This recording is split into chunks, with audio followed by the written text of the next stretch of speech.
The vast chamber of the Galactic Council headquarters buzzed with alarm. Beings of all shapes and sizes moved about in panic. Some had tentacles, others had wings, but all shared one emotion: fear. Emergency Coordinator Taiwan stood at the center of the chaos. His slender body, covered in shimmering scales that changed color with his emotions, was now a deep purple of concern. He raised all four of his arms, calling for silence. "Please, honored representatives," he said, his melodic voice cutting through the noise. "We must remain calm." Slowly, the 200 species quieted down. Their eyes, some glowing, some compound, some merely spots of light, all turned toward Taiwan. "Our deep space sensors have detected something unusual," he continued. "A ship has entered Sector 7. This ship moves faster than anything we have ever seen before." Murmurs spread through the crowd again. Sector 7 was close to the Council's heart worlds, the most protected region of their space. Grand Admiral Hyun-ki pushed his way to the front. His round body wobbled with each step, the breathing apparatus attached to his face, making whistling sounds as he moved. As the military leader of the Galactic Council, his opinion carried weight. "Show us this vessel," he demanded, his voice deep and gurgling through his breathing device. Taiwan nodded and pressed a crystal on his wristband. The center of the room lit up with a holographic image that made the crowd gasp collectively. The ship was beautiful and terrifying. Sleek black metal formed its hull, with sharp angles unlike the rounded designs favored by council races. Blue energy pulsed along its sides, suggesting power beyond what their scientists thought possible. Most alarming was its size. The vessel was twice as large as their biggest warship. "Who would dare?" asked a tall, thin being with glowing eyes. "Who would enter our space without permission?" Taiwan looked at the gathered representatives, his scales shifting to a somber blue. "We have analyzed its energy signature and flight path," he said. "This ship comes from the quarantine system in the Orion Spur." The room fell silent. Everyone knew of the Orion Spur system. It contained a planet called Earth, home to a species the Council had been monitoring for centuries. The humans were considered primitive, violent, and unpredictable. The Council had unanimously agreed to quarantine their system until they became more civilized, perhaps in another century or two. "That's impossible," said a floating creature surrounded by a mist of golden particles. "The humans have barely reached their own moon. They cannot have built this." Taiwan's scales shifted to a defensive red. "Our analysis is correct. The ship's core elements contain materials found only on Earth, and they are broadcasting an identification signal. They call themselves humans." A shocked silence fell over the chamber. The implications were staggering. If humans had somehow developed this level of technology, all Council assessments of their abilities were wrong. Terribly wrong. Grand Admiral Hyun-ki's breathing became more labored as his agitation grew. His species showed stress through increased oxygen consumption, and right now, his apparatus was working overtime. "This cannot stand," he said firmly. "No species bypasses Council protocols. No species appears unannounced near our core worlds." He turned to face the military representatives. "Activate the defense grid. I want every available ship in Sector 7 within the hour." Taiwan nodded in agreement. "Yes, but we should also try to communicate with them. If they have achieved this level of technology, direct confrontation might be unwise." The Grand Admiral didn't look happy about this suggestion, but he eventually nodded. "Very well. Prepare the communication arrays. But make sure our weapons are ready. If these humans have hostile intentions, they will learn why the Galactic Council has maintained peace for 10,000 years." As the representatives hurried to carry out these orders, a smaller being with crystalline skin approached Taiwan. "What if they come in peace?" she asked, her voice like tinkling bells. Taiwan's scales shifted to a thoughtful green. "Then we must ask ourselves a more troubling question. How did a primitive species advance so quickly? And what drove them to do so?" On the main display, the human ship continued its steady approach. Its black hull absorbed the light of nearby stars, making it look like a piece of the void had come alive. The blue energy pulses seemed to strengthen, as if the ship sensed it was being watched. "Open a channel when they're in range," ordered Grand Admiral Hyunki. "Let's see what these Terrans want." As the defense fleet assembled, tensions in the chamber remained high. No one knew what to expect from these humans, who had suddenly leaped centuries ahead in development. But everyone sensed that the galaxy was about to change forever. The first ships of the defense fleet winked into existence on a holographic display. They were impressive vessels, built to maintain the Council's peace through overwhelming presence. But next to the human ship, they looked small and fragile. Taiwan watched with growing concern. In all his years as emergency coordinator, he had never faced a situation like this. The rules and protocols that had guided the Council for millennia didn't cover what to do when a quarantined species suddenly appeared with technology that shouldn't exist. Whatever happened next would make history, and Taiwan couldn't shake the feeling that the humans were about to change everything the Council thought they knew about the galaxy. Captain Ji-hai stood tall on the bridge of the TSV Harbinger. Her black hair was pulled back in a tight bun, and her uniform, deep blue with silver trim, showed not a single wrinkle. The massive view screen before her displayed a sight no human had ever seen before, an alien defense fleet. "Look at them all," whispered Medical Officer Sunma, her eyes wide. "There must be dozens." Ji-hai nodded, but kept her expression neutral. As the first captain of humanity's first true interstellar warship, she couldn't show fear or doubt. Not now. Not when they had come so far. The Harbinger was a marvel of human engineering and determination. Just 5 years ago, such a ship would have been impossible. But necessity had driven innovation at a pace that shocked even the scientists who built her. The sleek black vessel, nearly 2 kilometers long, carried weapons that could split moons and engines that bent the very fabric of space. "They're spreading out," said Tactical Officer Kaiwan, his fingers dancing over the control panel. "Classic encirclement formation. They're treating us as a threat." Ji-hai studied the alien ships.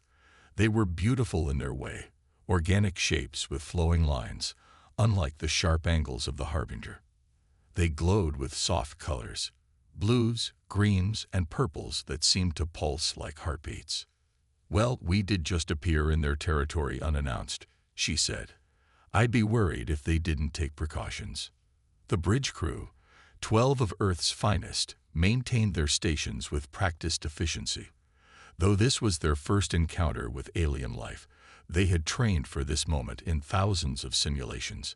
Still, Ji-hai could see the tension in their shoulders and the quick, nervous glances they exchanged. Lieutenant Du-yun, the communications officer, suddenly straightened in his chair. "Captain, we're receiving a transmission. They're hailing us." Ji-hai took a deep breath and tugged at the bottom of her uniform jacket. "On screen, Lieutenant." The view screen shifted, and for the first time in human history, Earth made official contact with alien life. The bridge crew stared at the strange collection of beings now displayed before them. In the center stood a slender creature with shifting, iridescent scales and 4 arms. Next to it, a bulbous being breathed through an elaborate apparatus attached to its face. Around them, at least 5 other species stood or floated, each more alien than the last. The scaled being spoke, its voice melodic and complex. The ship's AI instantly translated, the words appearing as text along the bottom of the screen. "Unidentified vessel, you have entered restricted Galactic Council space without authorization. Identify yourselves immediately." Ji-hai stepped forward, aware that she represented not just her crew, not just her ship, but all of humanity in this moment. "I am Captain Ji-hai of the Terran space vessel Harbinger. We represent Earth and humanity. We seek peaceful contact with the Galactic Council." The alien representatives conferred among themselves, their movements agitated. The ship's AI couldn't translate their quiet conversation, but their body language was clear. They were shocked. The scaled being addressed them again. Your species is not cleared for interstellar travel. How did you acquire this technology? Jai couldn't help but smile at that. Not cleared. As if some distant authority could dictate humanity's path to the stars. We built it, she replied simply. Humans tend to advance quickly when motivated. The alien seemed disturbed by this answer. The bulbous creature pushed forward, its breathing apparatus whistling sharply. What is your purpose here? It demanded, its translated voice lacking the musicality of the first speaker. Jai's smile faded.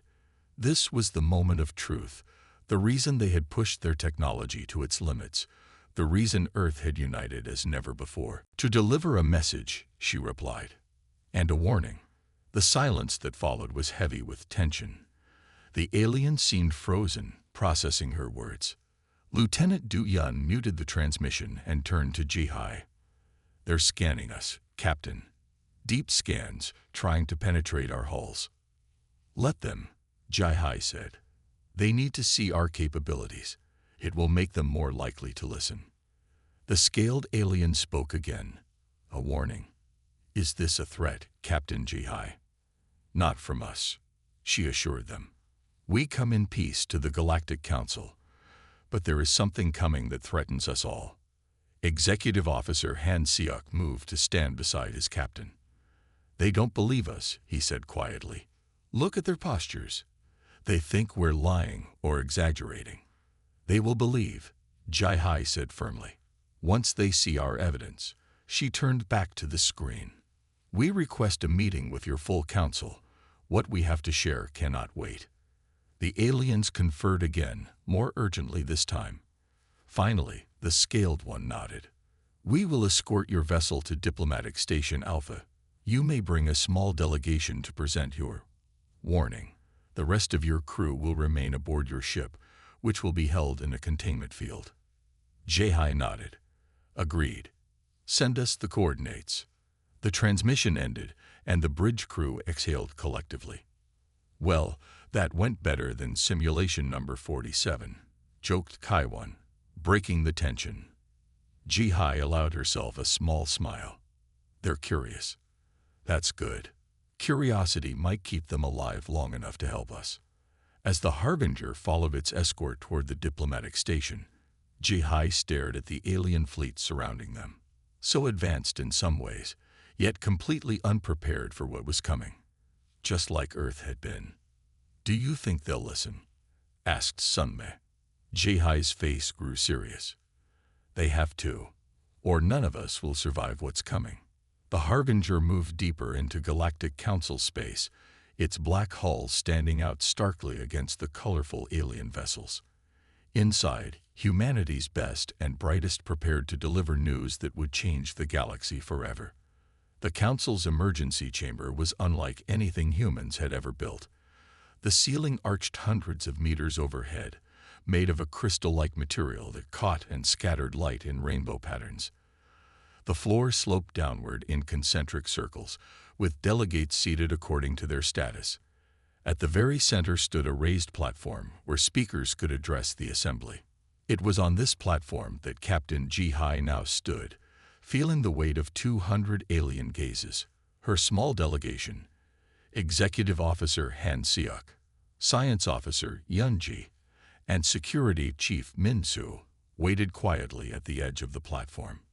Jihai's midnight blue uniform, with its silver accents, looked plain next to the wild colors and patterns worn by the alien representatives. Some wore flowing robes that shifted colors with their movements. Others wore nothing at all. Their natural coverings, scales, fur, or exoskeletons, deemed sufficient.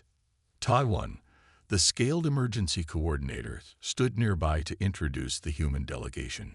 Grand Admiral Hyun-Ki sat in a special seat, his breathing apparatus making rhythmic sounds that echoed in the quiet chamber. The Council recognizes Captain Jihai of Earth, announced Taiwan, his four arms gesturing formally. You may present your message. Jihai stepped forward, her back straight and her head high. She had practiced this moment countless times, knowing that the fate of Earth, and perhaps the galaxy, depended on her words. Thank you for granting us this audience, she began, her voice calm and clear. 3 Earth months ago, our deep space listening posts detected an unusual transmission. She paused, making eye contact with as many different delegates as she could. At first, we thought it was just background noise, but our new quantum computers were able to decode it. What we found was disturbing. It was a battle plan, targeting not just Earth, but all inhabited worlds in this sector of the galaxy. Murmurs spread through the chamber. Some delegates leaned forward with interest, while others made gestures of disbelief. Jihai nodded to Science Officer Yunji, who activated a small device. A holographic display appeared above the platform, showing images that made several delegates gasp. The hologram showed massive ships, unlike anything the Council had ever seen. They appeared partly mechanical, partly organic, like living metal twisted into the shape of nightmares. They moved in swarms, thousands of vessels working with a single mind. We believe they call themselves the Devourers, Jihai continued. From what we've been able to translate, they move from galaxy to galaxy, consuming everything in their path. They strip mine planets for resources and use the indigenous life forms for processing. The images shifted to show a planet being systematically taken apart. Layer by layer, continents were carved up, oceans drained, and the very core extracted. Tiny dots, representing living beings, were herded into the massive ships, never to emerge again. Grand Admiral Hyun-Ki huffed through his breathing apparatus, his body expanding with agitation. Preposterous, he stated, his voice gurgling. The Council has existed for 10,000 years. We have catalogued every spacefaring species in this galaxy. No such threat exists in our records. Jihai had expected this reaction. She had faced similar skepticism on Earth before the evidence became too overwhelming to deny. These aren't in your catalog, Admiral, she countered, her voice firm but respectful. They're coming from outside our galaxy. Their advanced scouts have already tested Earth's defenses. She nodded to Yunji again. The hologram changed to show a battle near Earth. Smaller versions of the Devourer ships engaged with early human defense vessels. The human ships were clearly outmatched, yet fought with desperate courage. 8 months ago, these scouts appeared in our solar system. They destroy our Mars colony in minutes. Our first defense fleet was wiped out in hours. But we managed to capture one of their scout ships. The images showed the aftermath. A twisted alien vessel crashed on Earth's moon, with human teams in protective suits examining it. That's how we know they're coming back. And not just for Earth. The transmission we intercepted contains coordinates for every inhabited world in this sector, including all Galactic Council core worlds. The chamber erupted in voices. Some delegates shouted questions, others expressed disbelief, and a few began what appeared to be prayer rituals. Jihai waited for Taiwan to restore order before continuing. After the scout attack, we knew we had to prepare. We accelerated our technology development. We took what we learned from the captured scout ship and improved upon it. What might have taken us centuries under normal conditions, we accomplished in years. A delegate with multiple tentacles and one large eye rose from its seat. Its translator converted its bubbling speech to words. You expect us to believe that humans, a species that has not even unified its own planet, developed faster than light travel, quantum computing, and advanced weapons all by themselves, in a matter of years? Impossible. Many delegates nodded in agreement. The idea that a quarantine species could make such leaps was beyond their comprehension. Jihai's expression hardened. She gestured to her small team of humans, each standing tall under the skeptical alien gazes. We faced extinction, she said, her voice low but intense. You'd be surprised what humans can accomplish when our backs are against the wall. She stepped closer to the edge of the platform, looking directly at the doubting delegates. Earth was divided, just as you say. But when the scouts came, when we saw what they did to our Mars colony, we united. Every nation, every resource, Every brilliant mind focused on one goal: survival. The chamber had grown quiet, the delegates captivated despite their skepticism. "We're not asking you to take our word for it," HFY said. "We've brought all our data, all our evidence. Examine it yourselves. But don't take too long. According to our calculations, the main Devourer fleet will reach the edge of our galaxy in 3 months." She looked up at the beautiful crystal ceiling above, then back at the assembled representatives of the galaxy's greatest civilization. "When they come," she said quietly, "they will show no mercy. They didn't evolve in this galaxy. They don't respect your counsel. They don't honor your peace. They only consume. And if we don't stand together, they will consume us all." The silence that followed was deeper than before. For the first time, fear, real fear, showed on the faces of many delegates. It was the beginning of belief. The mood had changed dramatically in the 2 weeks since Captain HFY's presentation to the Council. Initial disbelief had turned to grim acceptance when the Council's deep space probes detected exactly what the humans had warned about: an enormous fleet of ships approaching from the darkness between galaxies. The Council chambers no longer buzzed with political debates or trade discussions. Instead, they had become war rooms, filled with strategic planning and desperate preparations. Species that had been rivals for centuries now worked side by side, united by a common threat. On the Harbinger, Captain HFY had given up her personal quarters to serve as a meeting space. The ship's main conference room was now constantly filled with military leaders from across the Galactic Council, all trying to find a way to survive the coming storm. Today, representatives from 12 different species crowded around the large black table in the center of the room. Some sat in specially designed chairs to accommodate their unique physiologies. Others floated in containment fields that simulated their home environments. Despite their differences, all wore expressions of worry, or their species equivalent. HFY stood at the head of the table, with Emergency Coordinator Taiwan beside her. His scales had taken on a pale blue color that HFY had learned indicated stress. "The latest probe data confirms our worst fears," Taiwan said, his 4 hands manipulating the holographic display in the center of the table. "The Devourer fleet will reach our outer systems in exactly 87 days. The hologram showed thousands of the biomechanical ships moving in perfect formation through the void. Each pulse of their engines brought them closer to the galaxy's edge." "How many?" asked a reptilian commander, her forked tongue flicking nervously.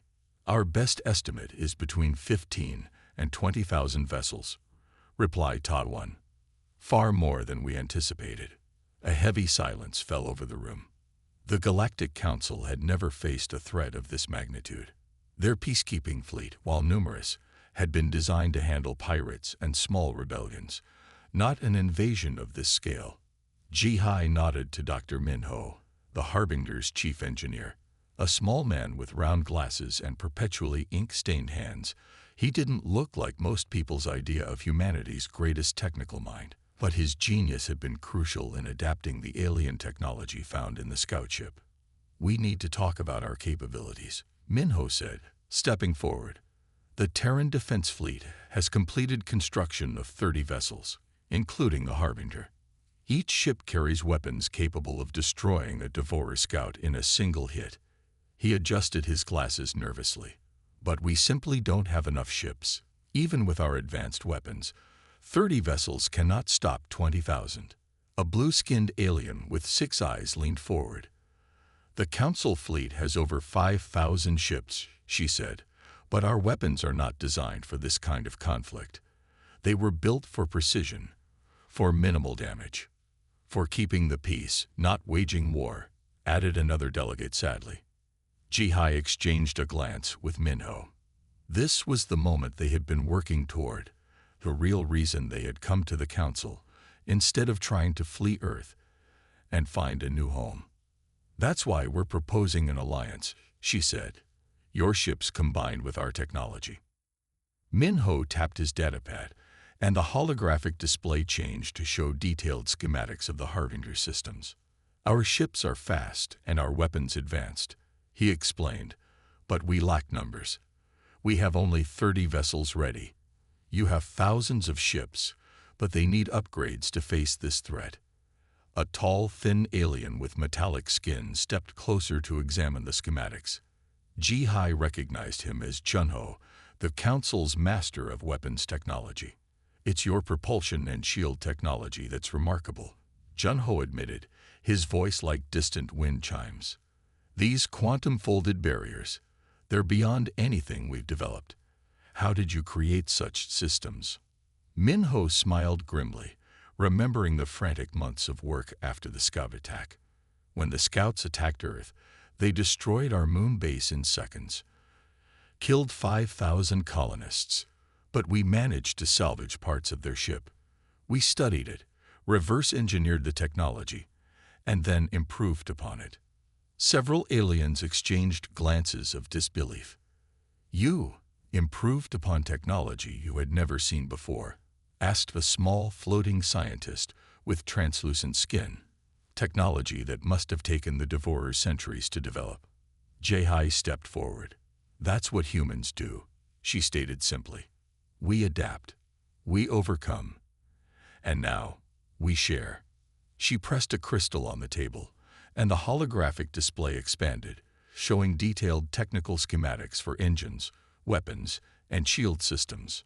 These are the complete designs for our quantum shields and hyperspace drives, along with our most advanced weapon systems. We're giving them to you freely, with no conditions or restrictions. The room fell silent as the implications sank in.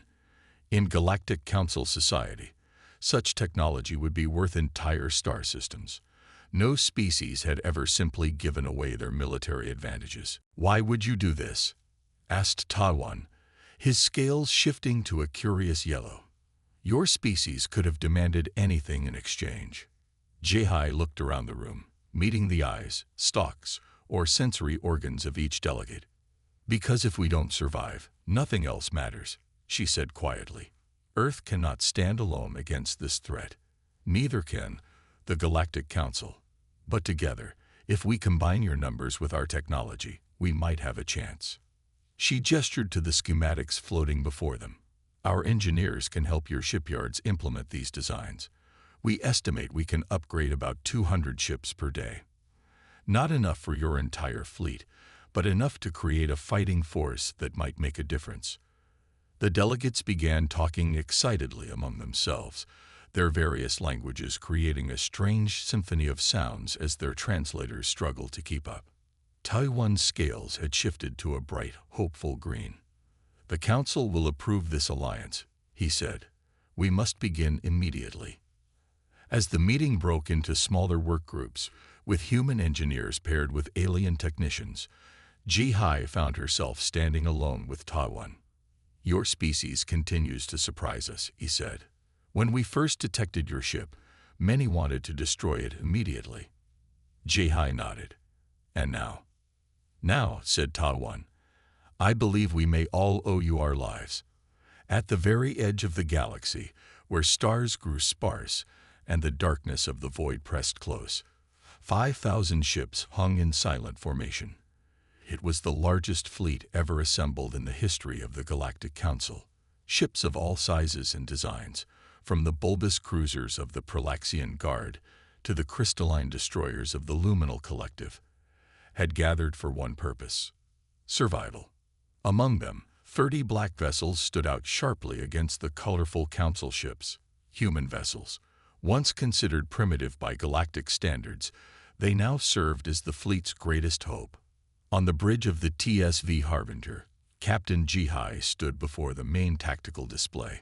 The circular room hummed with activity as her crew monitored systems and communicated with the rest of the fleet. The air felt heavy with tension. They all knew what was coming. Beside Ji-Hai stood Taiwan, his scaled skin shifting between colors as his emotions fluctuated. Representatives from 7 other major council species crowded the bridge, each serving as a direct link to their portions of the combined fleet. The barrier mines are in position, reported Tactical Officer Kaiwan. Early warning system is active. Ji-Hai nodded. They had done everything possible to prepare. The last 3 months had been a blur of frantic work. retrofitting council ships with human technology, training mixed-species crews, developing battle plans against an enemy no one had ever defeated. "Any word from the scout vessels?" Jihai asked. Lieutenant Du Yun shook his head. "Nothing since their last transmission. They should have reported back by now." A grim silence fell over the bridge. Everyone knew what that meant. The scouts were gone, and the enemy was close. As if confirming their fears, the tactical display suddenly flashed red. Du Yun's fingers flew over his console as he analyzed the incoming data. "Multiple hyperspace ruptures detected," he announced, his voice tense but controlled. "They're coming out of hyperspace. Massive energy signatures. Thousands of them." The main view screen shifted to show the space ahead of their position. At first, there was nothing but stars. Then, one by one, massive shapes began to appear. They emerged from nowhere, tearing holes in the fabric of space itself. The Devourer fleet had arrived. Jihai felt her heart pound, but kept her face calm. Her crew needed her confidence now more than ever. The enemy vessels were nightmare creations, part machine, part living organism. Their hulls looked like metal bones covered with pulsing tissue. Jagged spines protruded from their surfaces, and sickly green light emanated from what might have been windows or sensory organs. They moved with unnatural precision, thousands of ships operating as a single entity. "By the first light," whispered Tadwan, his scales turning ash-gray with fear. "There are so many." Jihai checked the tactical display. The computer counted over 18,000 enemy vessels, nearly 4-to-1 against their combined fleet. She activated the fleet-wide communication system. Her voice would now carry to every ship prepared to fight for the galaxy's survival. "This is Fleet Commander Jihai. The enemy has arrived. All vessels, battle formation Delta. Remember your training and remember the plan. Hit and fade. Don't let them lock onto you." She paused, searching for final words that might inspire. "They think they're here to consume us. Let's show them they bit off more than they can chew." Throughout the fleet, crews moved to battle stations, weapons powered up, shields strengthened. The combined fleet broke from its holding position, separating into smaller attack groups as practiced. The first shots came from the enemy, green energy beams that reached out like hungry tentacles. Several council ships exploded instantly, unable to withstand the assault despite their upgraded shields. Then the human ships attacked. The Harbinger led the first wave, diving straight toward the center of the enemy formation. Its quantum weapons, based on technology salvaged from the scout ship but enhanced by human ingenuity, tore through the organic metal of the Devourer vessels. The battle erupted in a fury of energy weapons and explosions. Human vessels darted between the larger alien ships, drawing fire and creating openings for the council ships to exploit. The council vessels, though less powerful individually, overwhelmed enemy ships with their numbers. For the first hour, the combined fleet held its own. The battle strategy developed by human and council tacticians worked better than expected. The Devourers, used to overwhelming frightened prey, seemed confused by the coordinated resistance. Then the enemy adapted. Their ships began to move differently, focusing fire on the human vessels that posed the greatest threat. One by one, Earth's precious ships began to fall. 5 hours into the battle, the Harbinger took a direct hit to its port side. The entire ship shuddered, throwing crew members to the floor. Emergency systems blared as red warning lights flashed across the bridge. Jihai picked herself up from the deck, tasting blood from where she'd bitten her lip. "Damage report. Hull breach on Deck 7, shouted the damage control officer. Emergency force fields holding but failing. Shields at 18% and dropping. Jihai wiped blood from her forehead where she'd struck the tactical display. The situation was grim. Already 15 of the 30 human ships had been destroyed. The Council fleet had lost nearly 2,000 vessels, but they had taken down almost 5,000 enemy ships. Better than expected, but not enough. Divert all non-essential power to shields, Jihai ordered. life support to minimum, weapons at maximum. She studied the tactical display. The massive enemy command ship hung at the center of their formation, directing the battle. If they could take it out, they might disrupt the entire enemy fleet. "Bring us around for another pass," she ordered. "Target the command vessel." Taiwan stared at her in disbelief. "Captain, your ship is critically damaged. The next direct hit will destroy you." "And we're still fighting," Jai replied firmly. "That's what humans do. We don't give up." She turned to her helm officer. "Take us in closer. Target their command vessel with everything we have left." As the Harbinger turned toward the massive enemy flagship, something unexpected happened. 3 Council ships moved to form a protective screen around the damaged human vessel. Then 5 more joined them. Then dozens. On the command channel, the voices of Council captains rang out. "We stand with the humans. For Earth and the galaxy. To the end, together." A smile touched Jai's lips despite the dire situation. It was a gesture of solidarity she hadn't expected, one that brought tears to her eyes even as she prepared for what might be their final attack. The Harbinger, surrounded by its alien allies, dove toward the massive enemy flagship. Their combined weapons tore through the outer defenses, piercing deep into the organic metal heart of the vessel. As explosions began to chain through the massive command ship, Jai knew that win or lose, the galaxy would remember this day. The day they learned why you should never underestimate humans, and why, when the darkness comes, you want them on your side. The end.